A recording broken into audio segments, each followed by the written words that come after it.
Welcome to Influential Entrepreneurs, bringing you interviews with elite business leaders and experts, sharing tips and strategies for elevating your business to the next level. Here's your host, Mike Saunders. Hello and welcome to this episode of Influential Entrepreneurs. This is Mike Saunders, the Authority Positioning Coach, and today we have with us Jessica Lederer, who is the founder and CEO of Ingage Inc.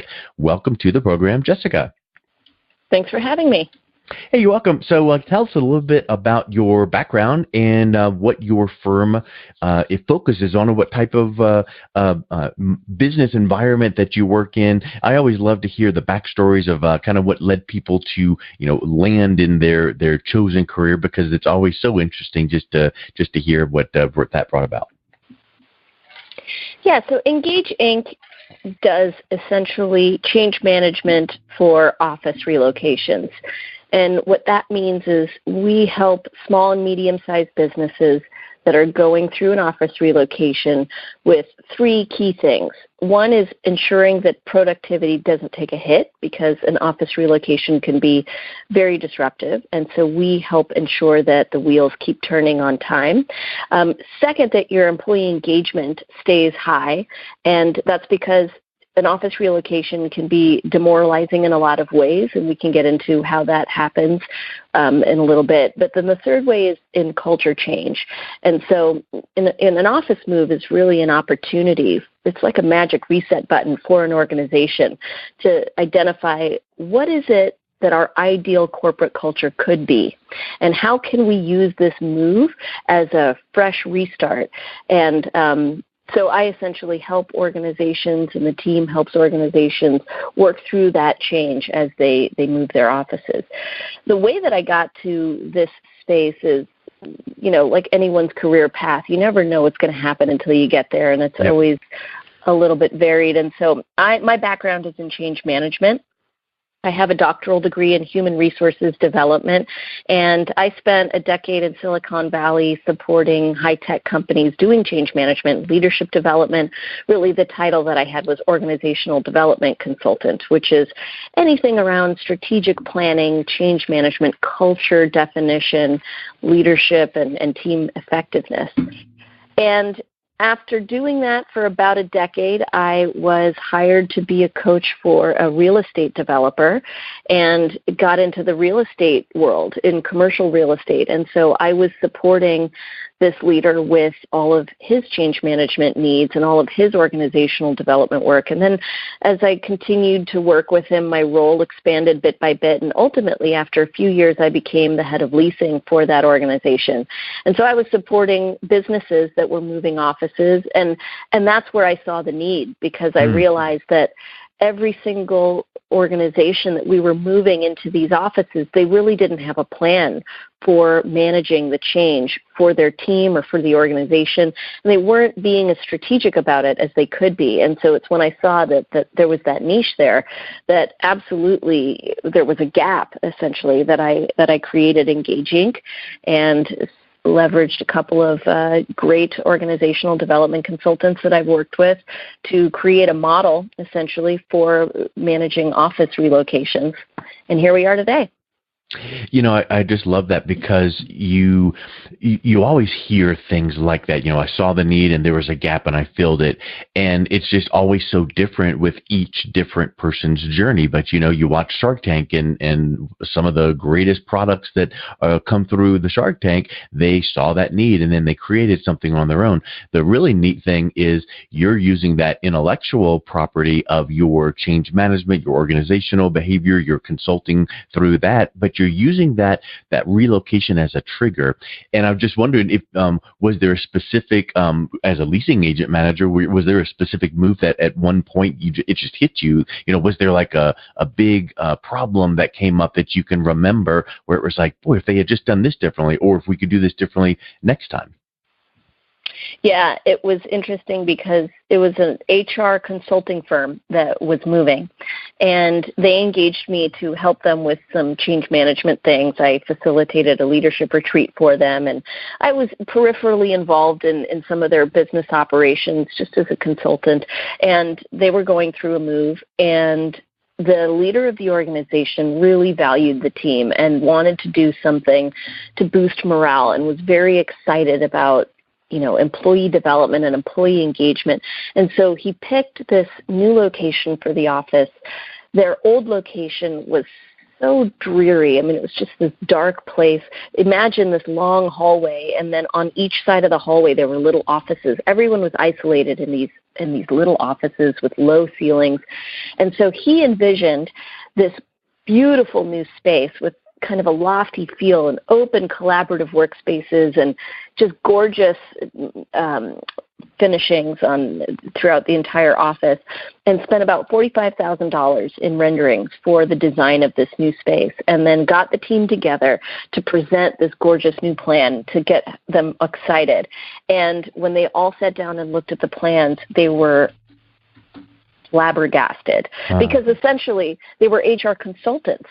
And so 90% of their job is having confidential conversations. And so even though it was maybe a bit dreary, the old plan made the most business sense. Their business objectives required that they had these small offices. And so the leader didn't take that into account and was just thinking about what's trendy in office design and what's pretty in office design, and wasn't thinking about how can I align how I want this business to run and what our objectives are with the space.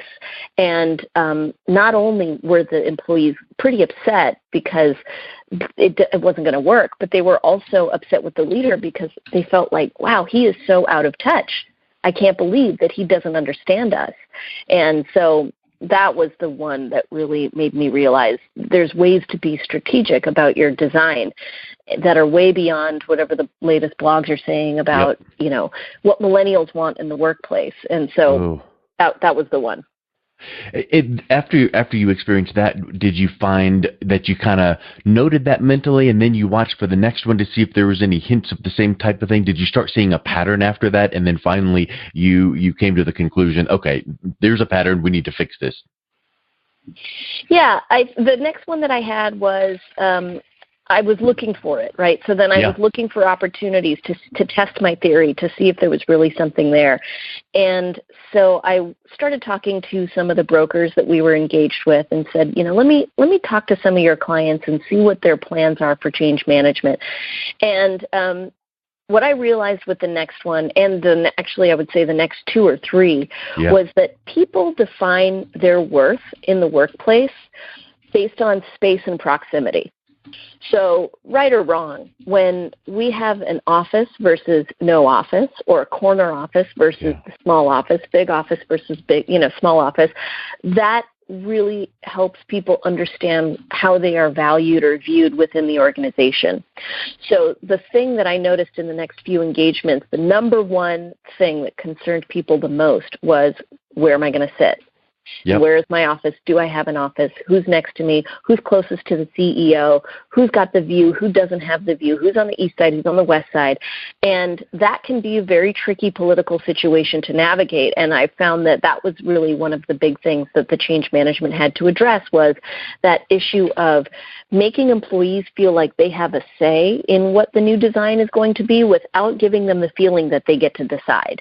Because ultimately employees don't get to decide. But if you leave them out of it and then just drop them into these new desks, almost no one is going to be satisfied, because you think about how much change is happening, how quickly business moves these days. I mean, change is constant. We don't even talk about change management anymore, really. We talk about organizational agility, because change is never ending.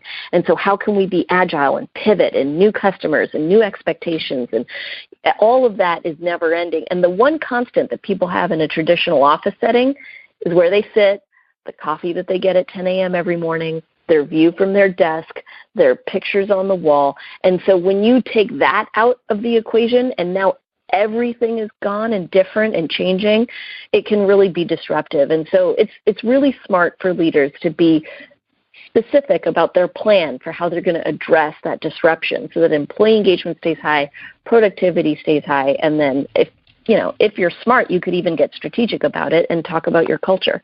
Yeah. Yeah, I mean, we could dig into that and take days and days and talk through all of those things. But as you were mentioning that, it made me wonder of another factor, or is this a factor?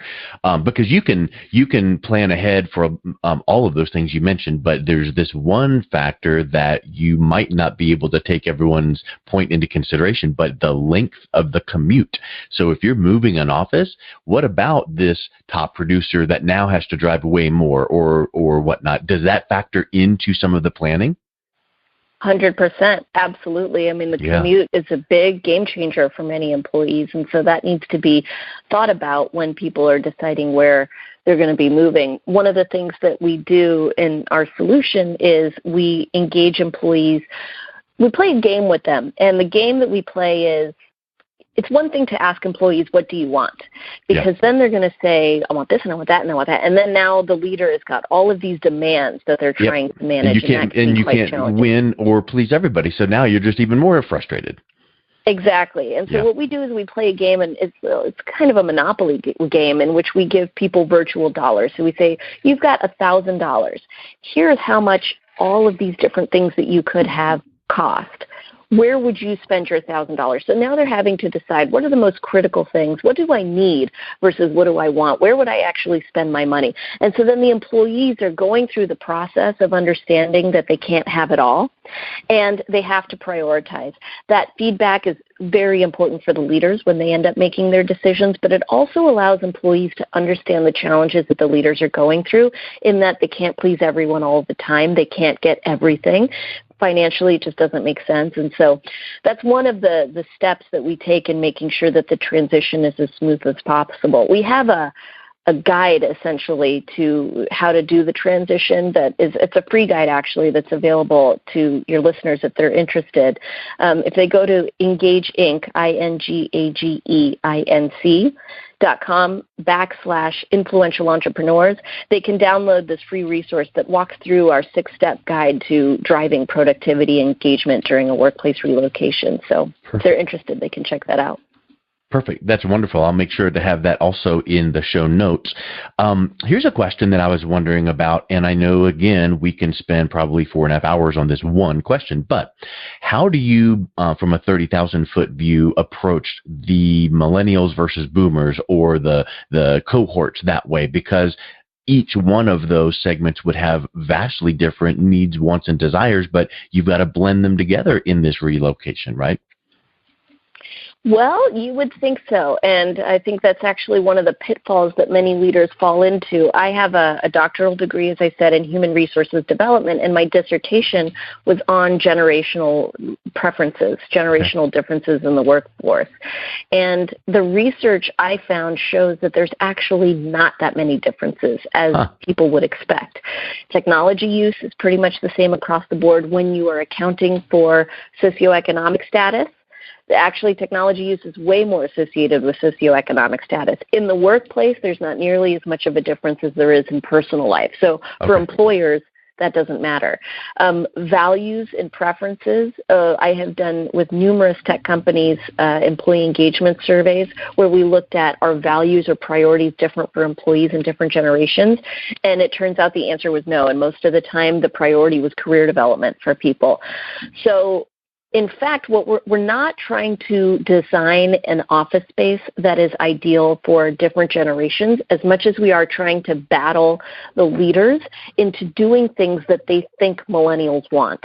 Yeah. So there's all these blog articles and, you can read a million different things online about what millennials want. How do you attract and engage and retain millennials?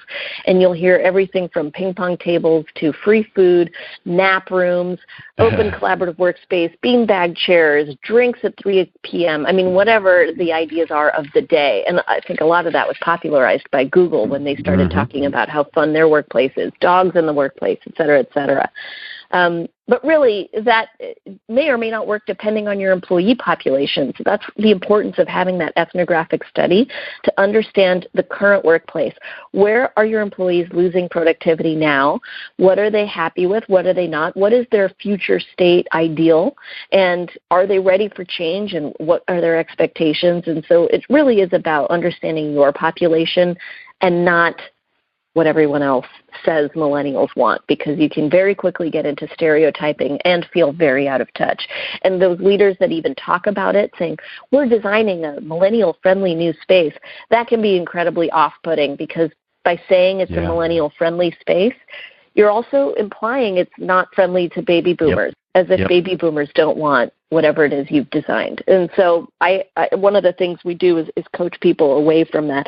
I wrote a book called Unfairly Labeled, which is all about stereotyping in the workplace and the pitfalls and things. So that is very much ingrained in the offering that we take a look at, because most of our clients are in that war for talent. They are trying to acquire talent, and part of the move can sometimes be a strategy to get more young people, because the older generations are about to retire.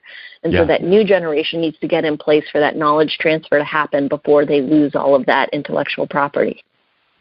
Yeah, that's a big hole to go down, and you can only imagine how opening up too much to say, what do you feel about, and how would you like to see this? Whether it's millennial, boomer, it doesn't matter what the cohort would be. You've got that CEO, that decision maker, has to drive the process. And like you said earlier, to have their employees and their team feel like they give input, but not feel like, it's willy nilly, they're driving the ship.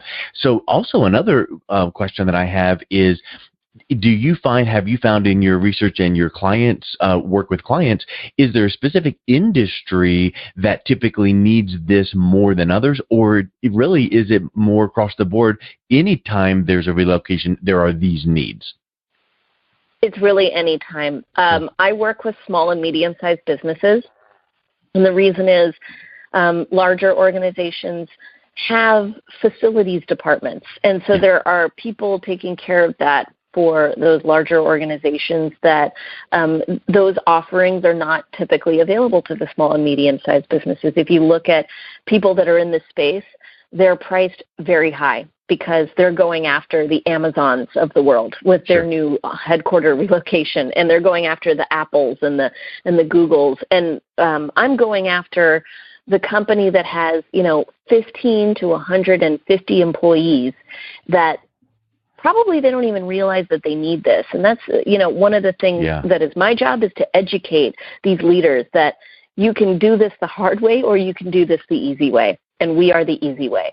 And there are, many sophisticated leaders out there that get this, and most of the time they get it because they've been through it before, and the first time was a disaster. So when I sit down with a leader and they've already done a move, I have to do a lot less education, because they've been through it, they understand it. And I say, wouldn't it be nice if you had someone that could just take care of all of that? Hey, how on average, and I know again this is different for each industry or each type of company, but how often would a major relocation like this happen for a firm? Is it pretty much once in a career and then that's it, and they stay put, or is it a relocation that could happen every few years? And then tagging along that question, do you find that the same needs would come up without like a relocation, but just opening a new office where you're taking not a full relocation, but a handful of employees to go start up this new location? So there would be some of these same factors in place.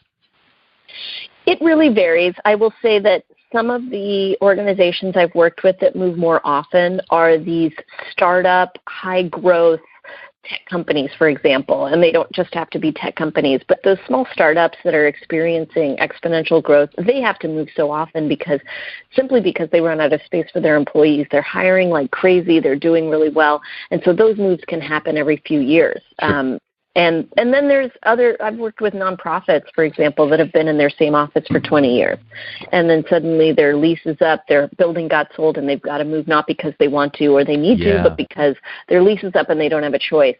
And so it really depends. There's a lot of variance. I mean, reasons for moving include your lease being up, challenges with your landlord, growth, having to outgrow your space and having to find a new space. It could be a talent acquisition strategy. So I've worked with organizations that were in Stockton, for example, and then they moved to Sacramento because there's more talent in Sacramento, and they weren't able to attract the kind of talent that they needed in Stockton. So it's more of a strategic move. We essentially have two packages. One is the productivity package, and one is the productivity plus culture package. The productivity package is all about basic change management, making sure your productivity stays high and employee engagement stays high. The productivity plus culture package includes all of that, plus this culture reset conversation. But what's our ideal state and how can we change? I have a formulaic approach to culture change that I've worked with for over a decade, which is really about looking at what outcomes do we want to create with this business, what behaviors will facilitate those outcomes, and what are the systemic enablers and blockers that are facilitating those behaviors to get those outcomes. And I will say that the companies that are moving a lot faster, they don't need the culture change so often, right? Because they're just really trying to stay open and put out the fires. The companies that have been in the same space for 20 years or even just 10 years, they sometimes take that opportunity to do the culture change. Typically, a lease for an office is anywhere from 5 to 10 years. But, once you have the option to renew, so it really varies. It's all over the map. Sure.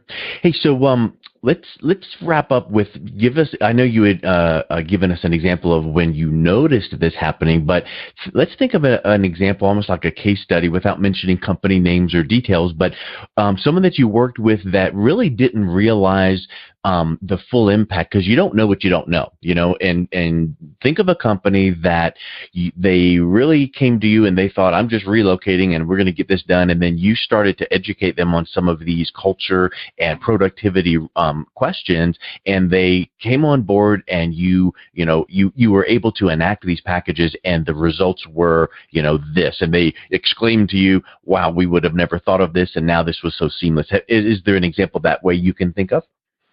Yeah, absolutely. So I was working with one organization that their lease was up. They wouldn't have moved if they didn't have to, but they decided it was a sales organization, so many salespeople, very sales-oriented, competitive culture, kind of a Sharky vibe. And they decided to move. They knew of me. They reached out. They said, we're interested in keeping our productivity high, really focused on productivity, not so much on the employee engagement, didn't really necessarily care about the employee engagement, but cared a lot about productivity because of that sales competitive culture. High expectations, quarterly, business reviews that were very intense. The leadership was, let's just call it not a touchy-feely kind of environment. And so I started to engage with them, and some of the pitfalls you wouldn't see coming. I mean, these are things that if you haven't moved your office more than once, you wouldn't even fathom the consequences of seemingly innocuous decisions. So one of the things we found out when working with them and speaking with the employees, they were considering moving. They were in probably a 10,000 square foot space. They were moving to another 10,000 square foot space. One of the things that emerged from the data from the employees was moving from a 10,000 square foot space to another 10,000 square foot space was perceived by the employees as this company's not growing. Because if we're moving and you're not going to go to a bigger space, that means this company's not growing, and I'm probably going to go jump ship to one of our competitors. Wow. That's something that they never would have realized, and they did lose some talent because they had announced they were moving to a similarly sized space. And that did cause a lot of friction internally that they realized. So we had to work through that. Some of the announcements that they made were fairly premature. One of the things that our offering includes is this comprehensive communication roadmap. It's a communication plan so that we know we're saying the right things to the right people at the right times, so that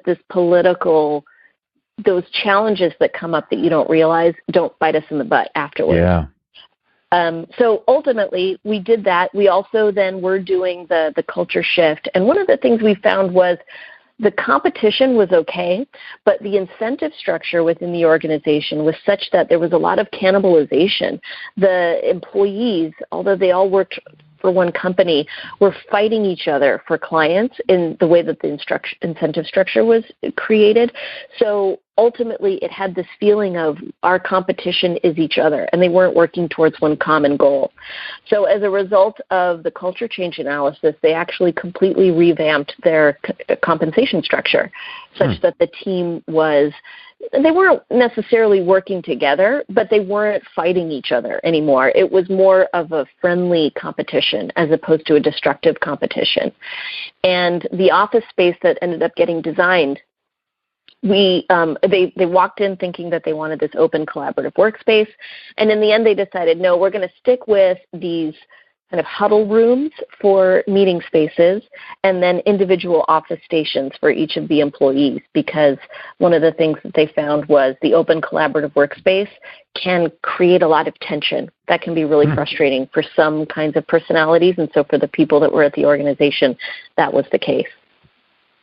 Yeah, I literally just yesterday was at a client's office and someone was talking about how loud it is in the cubicles and how can you get work done that way. So, I mean, but then on the other hand, there's a Facebook page or an app or both that I am familiar with called, I think it's Coffee, where basically people can't work unless they hear the sounds of a coffee shop. And so you just turn this on and in the background it sounds like clinking and talking and people moving around and people feel more comfortable that way. So I think the thing that I love about that last statement you made is you don't know until you know, and then sometimes it's too late. So let's know ahead of time so that we can plan for these changes and make sure that we're course correcting ahead of time, not when it's too late. So I think this is just a whole new realm, and I think it's so exciting because so many people think, or companies think, we're going to move locations. Here we are. We've got the lease done, and look at all this backlash that I would even say that there's companies that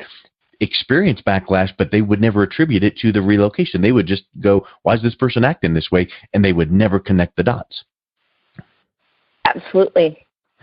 Well, I just have really enjoyed learning more about this, so thank you for your time, Jessica, and I would encourage anyone wanting the free guide to driving productivity and engagement during a relocation to visit engageinc.com/influential entrepreneurs, and I'll make sure that that's in the show notes. So thank you so much for your time, Jessica. It was wonderful to have a conversation with you.